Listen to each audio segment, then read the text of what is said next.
35 करोड़ रुपए अलॉट हुआ है, लेकिन पता नहीं है ये पैसा कहाँ गया है। सभापति जी, मैं आपके प्रति बहुत ही आभारी हूँ कि आपने दुनिया के विशालतम लोकतंत्र के मंदिर में मुझे अपना विचार रखने का मौका दिया है।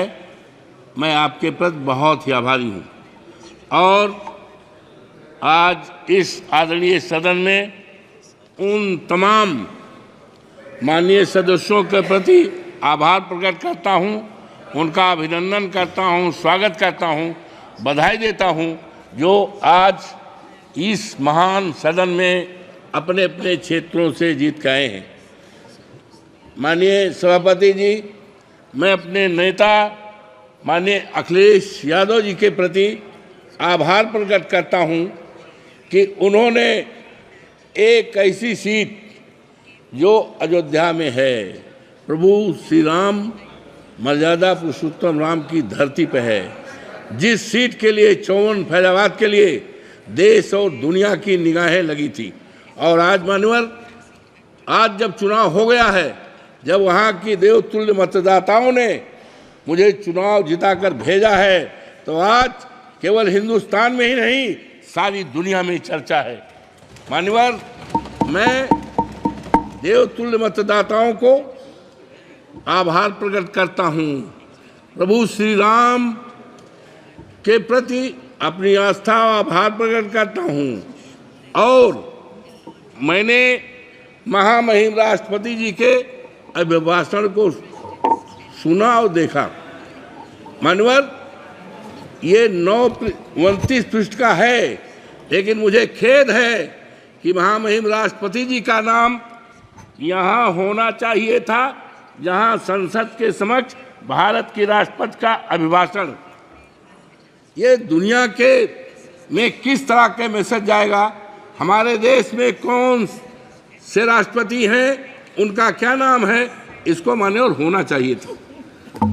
मान्यवर, मुझे बड़ा ही आश्चर्य हुआ जब ये 29 पेज के अभिभाषण में कहीं पर भी अयोध्या का नाम नहीं है, मर्यादा पुरुषोत्तम राम की धरती का नाम नहीं है, जहां से मर्यादा केवल अयोध्या में ही नहीं सारे देश में मर्यादा अंकित हुई है, उसका कहीं चित्रण नहीं है।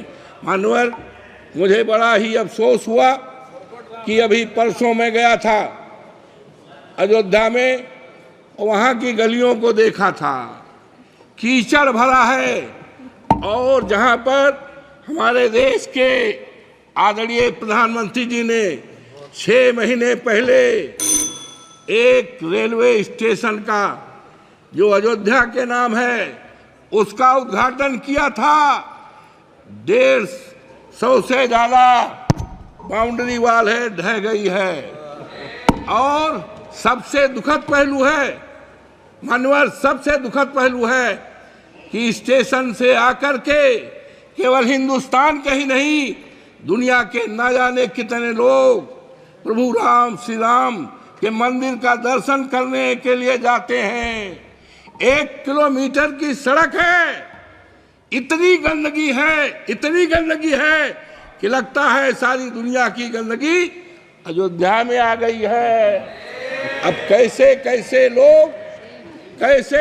लोग दर्शन करने के लिए जाते हैं, प्रभु राम के मंदिर में जाएंगे तो सारी गंदगी को पैर से छप करके जाएंगे। और यही नहीं मान्यवर, मैं और आगे बढ़ा तो वहाँ पर जलायन एक अयोध्या का प्रभु श्री राम के मंदिर के पास का है जलायन मोहल्ला, पानी भरा है और इतना पानी भरा है। और मानवर, गरीबों का मोहल्ला है, कमजोरों का मोहल्ला है, दलितों का मोहल्ला है और पानी भरा है। और सुना है उसके निकासी के लिए 35 करोड़ रुपए अलॉट हुआ है, लेकिन पता नहीं है ये पैसा कहाँ गया है, किस पे खर्च हो रहा है, गरीबों का मुआवजा नहीं दिया। और मानवर, मुझे बड़ा अफसोस हुआ कि वहाँ पर एरोड्रम बना है, लेकिन एरोड्रम बनने में गरीबों को, किसानों को पैसा नहीं दिया गया। और अफसोस की बात है कि हर साल मार्च के एंड में सर्किलेट बनता है। सर्किलेट के द्वारा जमीनों का मूल्य का निर्धारण होता है, लेकिन अफसोस के साथ कहना पड़ता है हमारे उत्तर प्रदेश के हर जिलों में सर्किलेट बना है, लेकिन आज 7 साल हो गया है फैजाबाद के, अयोध्या के किसानों की जमीनों के लिए सर्किलेट न बनने के कारण उनकी जमीनों को कौड़ियों के दाम पर बाहरी लोगों को बसाने का काम किया है। हमारे नेता के पास न जाने कितने लोग आए, लेकिन हम कह के आए हिमानवर कि हम मुआवजा दिलाएंगे, हमारे नेता ने कहा था, लेकिन मुआवजा नहीं मिला। मानवर, ये मर्यादा पुरुषोत्तम राम की धरती है, वहाँ की मर्यादा को तोड़ा गया है। और निशिकांत दुबे जी, निशिकांत दुबे जी, धन्यवाद। वहाँ की मर्यादा को तोड़ा गया है, गरीबों के घर को ढहाया गया। अनुराग सिंह ठाकुर द्वारा प्रस्तुत राष्ट्रपति के अभिभाषण के